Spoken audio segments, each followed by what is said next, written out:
Se rompe la relación bilateral con Argentina y Brasil. Bueno, así es, Augusto. Un nuevo capítulo más. Venimos desencontrados, de Venimos la muy saga, desencontrados. exactamente. Esta vez, uno de los hijos de Jair Bolsonaro, Sí. con una declaración muy poco feliz, tildó a Alberto de socialista, dijo que la cuarentena extensa era una calamidad. Y bueno, ahí tenemos el tuit, gracias señor director. ¿Lo Dice, lees vos? cada Dale vos. día- Dale Sí. vos. Vemos que Jair Bolsonaro, en este caso su padre, acertó cuando preveía la situación de la Argentina como una calamidad, además visionario. Hay que aclarar también la situación de Brasil, cómo está enfrentando la pandemia, la cantidad de muertos e infectados, no es un tema menor. Y dice, ahí podemos ver cómo los ciudadanos argentinos, cómo el país está siendo destruido por este gobierno socialista en pocos meses, ¿no?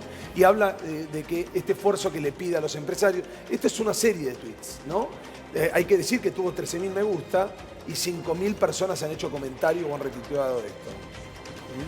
A ver, lo tenemos por Zoom, muy amablemente, un sábado a Gustavo Segre, analista internacional. ¿Qué tal, Gustavo? ¿Cómo estás? ¿Qué tal, Augusto? Muy bien. ¿Cómo están ustedes? Buenas Bien, tardes. Ahí. muchas gracias por atendernos un sábado, por brindarnos Por esta nota. Gustavo, me gustaría saber un poco cómo encontrás vos y qué análisis podés hacer de nuestro vínculo con nuestro mayor socio comercial, que es Brasil, en tiempos de Bolsonaro. Mira, yo creo que se podría dividir rápidamente en tres análisis. El primero es el comercial, donde Argentina vuelve a tener déficit después de un año que había tenido superávit, modesto, pero superávit al fin. En este caso porque hay una reducción en la cantidad de importaciones brasileras desde Argentina del 35% y una reducción de las importaciones argentinas de Brasil del 26%. El superávit para Brasil no es grandioso, considerando que ya estamos en los primeros 8 meses del año, son 250 millones de dólares promedio, pero ha caído mucho lo que uno le vende al otro, sobre todo porque el principal producto de ambos es el automotor. Claro. Y en los dos mercados sufrió una pérdida muy grande en la demanda. Del otro punto de vista tengo el análisis político, donde aquí en Brasil en noviembre van a haber elecciones. Y lo que ha utilizado el hijo de Bolsonaro, creo que es necesario, no había ningún motivo para hacerlo, no fue queriendo atacar a los argentinos, sí claramente al gobierno argentino, porque ideológicamente están absolutamente diferenciados. Pero el foco principal es hablarle al elector de acá, diciendo, mirá lo que pasa si vos votás a un partido de izquierda. Ese fue el objetivo. Además, hay que considerar que los Bolsonaro en general, padre y sus 3 hijos, son provocativos, son de ese tipo de político que busca siempre confrontar con alguien, necesita pelearse con alguien. Es el político soldado, ¿no? El que ataca y que después obviamente recibe los palos del otro lado. Gustavo, entonces, si te interpreto, vos lo reducís un poco más a lo que tiene que ver un mensaje estrictamente de campaña, mostrando bien la posición política que tiene el partido de Bolsonaro, y no tanto a una expresión real, si se quiere, para con lo que es la Argentina toda o lo que es el gobierno argentino en sí. Exactamente, sobre todo porque Brasil desde el punto de vista económico está mucho mejor que Argentina. Ahí entro en el tercer análisis, que era cómo combaten al COVID-19. Vos fíjate que en la prensa internacional sobre todo se le atribuye la cantidad de contagios y la cantidad de fallecidos a Bolsonaro. De hecho, no los identifico, no los veo, pero alguien de ahí del programa acaba de mencionar eso y tiene lógica que piensen eso. No obstante que la Corte Suprema en Brasil determinó que quien va a hacer, si la flexibilización o la rigidez del aislamiento social, que aquí nunca llegó a ser cuarentena rígida y obligatoria, podrá ser más flexible o más rígido, es el gobernador y el intendente. Pero a los ojos de todo el mundo, la culpa por la cantidad de contagiados y de fallecidos es de Bolsonaro. Entonces, en el caso puntual, yo te diría que cuando ahora las cosas mejoran en la economía, eso se aplica también.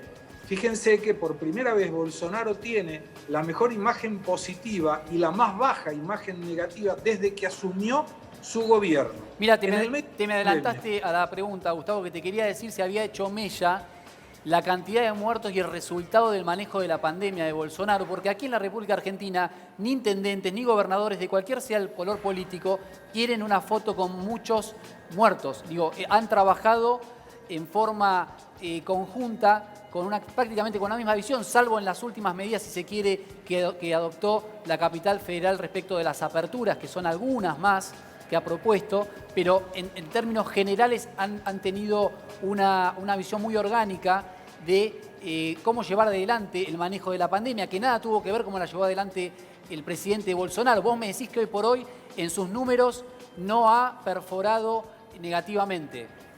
Al contrario, mejoró la imagen negativa, o sea, cayó la imagen negativa 10% y subió la imagen positiva 5%. La última encuesta. ¿Por qué? Porque, primero, cuando vos analizás aquí, ante la duda, se le hace el hisopado. O sea, a toda la gente que fallece me choqué y me morí.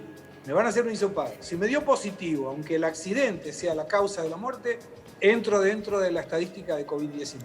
Fíjense que cuando uno toma del 16 de marzo de este año, que fue el primer fallecido, hasta ayer, y lo comparamos con 16 de marzo del año pasado, hasta ayer, la cantidad de fallecidos por arriba un año del otro, 2020 por arriba del 2019, te da 62.000 personas. Sin embargo, murieron 125.000 de COVID. ¿Cómo se explica la falta de muertos? Cuando ayer analizando en un canal colega, le pregunté al médico en la Argentina, solamente se coloca positivo para un fallecido cuando ya tenía el diagnóstico de COVID-19. Entonces, mirá vos, se queda diferente el fallecido. Ya lo sumo a Venturino, que también hace todo lo que es internacionales con nosotros y tiene muchas consultas para hacerte, pero me quedé con algo que vos hablabas referente a la economía, que no era tan mal, y yo estuve leyendo en la semana y esperan una caída de su PBI de casi 10 puntos en lo que va del año. No. Quería que me confirmes eso, porque mira, te leo acá una de las noticias de la semana. Brasil sufre una caída sin precedentes en su economía y entra en recesión. Vos decís que no. Es correcto esa información. 9.7% en el segundo trimestre. Segundo trimestre consecutivo, formalmente cualquier país con 2 trimestres consecutivos está en una recesión. Pero cuando vos analizás y lo proyectás al proyecto del año y a los últimos 12 meses, la caída en los últimos 12 meses fue del 2.2%. Y la previsión de caída para este año, según el Banco Central, que toma un informe que se llama Focus de varias consultoras, está en el 5.26 y cada semana, por sexta semana consecutiva, va bajando. Un dato para sumar. En el estado provincial de San Pablo, donde yo me encuentro en este momento, el mes de agosto terminó con 22.825 empresas creadas más de las que fueron cerradas. Y la cantidad de ventas en el mes de julio fue récord, inclusive comparado con julio del año pasado. Wow, o sea que no es producto de un rebote en tiempos de pandemia, sino que lo estás comparando interanualmente con el año pasado cuando la pandemia no existía. Impresionante. Sí, y la apertura de empresas, por ejemplo, es la mejor desde 1998. La lectura lo escucho a Segre y realmente me quiero mudar a Brasil. Lo que pasa es que acá llega otra información. Pueden tener que ver mucho que ver los medios. La realidad es que igual la imagen negativa de Bolsonaro, hay que decirlo, si bien tiene una imagen positiva que ahora subió al 30%, tiene un 45% de imagen negativa. El 52% de los brasileños encuestados cree que tuvo un manejo pésimo de la pandemia, Jair Bolsonaro, pero bueno, también es cierto que es auspicioso, por ahí son un pueblo más feliz y más esperanzador y ahora les está yendo bárbaro. Pero ¿sabés dónde está la explicación? Sí. En que, mira, al principio acá en San Pablo, a las 8:30 de la noche, clase media. Yo vivo en un barrio de clase media. Sí. Había cacerolazos contra Bolsonaro pidiendo que Bolsonaro se vaya. Hoy no se escuchan más. ¿Por qué? Porque si la pandemia o la cuarentena o el aislamiento, como aquí se determinó porque la Corte dijo que no podría obligarse a la gente a quedarse adentro de sus casas y pedir permiso, lo que la gente veía es decir, che, Bolsonaro está siendo un poco facilista, es una gripe, nadie se va a morir y qué sé yo, y los números después mostraron lo contrario. Pero si esto duraba un mes, estaba bien lo que la gente decía, había que quedarse adentro. Cuando empezás a no vender, cuando empezás a tener que echar gente, cuando empezás a depender del Estado, decía, no, bueno, pero Bolsonaro no estaba tan equivocado. Entonces, la gente le pedía a los gobernadores y a los intendentes que abran la economía, la clase media. Entonces, esta clase media empezó a pensar, diciendo, mira, Bolsonaro no estaba tan equivocado en la cuestión económica. Bien. Y otra es que hay 52 millones de personas, 54 millones de personas de clase baja que no lo votaron a Bolsonaro, pero que hoy reciben ayuda del Estado. Entonces, Gustavo, juntaron las dos cosas. Sí, te hago la última, si me la puedes resumir, que tengo pocos minutitos. Quería preguntarte, el PT, ¿cómo está? El Partido de Trabajador, ¿cómo llega a las elecciones? ¿Llega con una propuesta competitiva?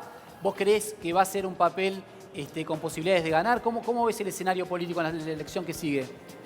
El Partido de los Trabajadores tiene una base electoral muy importante, 25 al 30%. Lula hoy no está haciendo un cabo electoral, como le dicen aquí. De hecho, en la Intendencia de San Pablo difícilmente llegue a colocarse entre los primeros 4 o 5 el candidato del Partido de los Trabajadores, pero es muy fuerte en el interior del país y sobre todo en el norte y nordeste. Así que no hay que descuidar al PT, pero no tiene la fuerza de otros años. Bien, Gustavo Segre, analista internacional de Brasil, muy gentilmente un día sábado con nosotros. Ojalá te tengamos más seguido, Gustavo. Cuando quieran, cuando quieran. Un abrazo grande, muchas gracias. Adiós.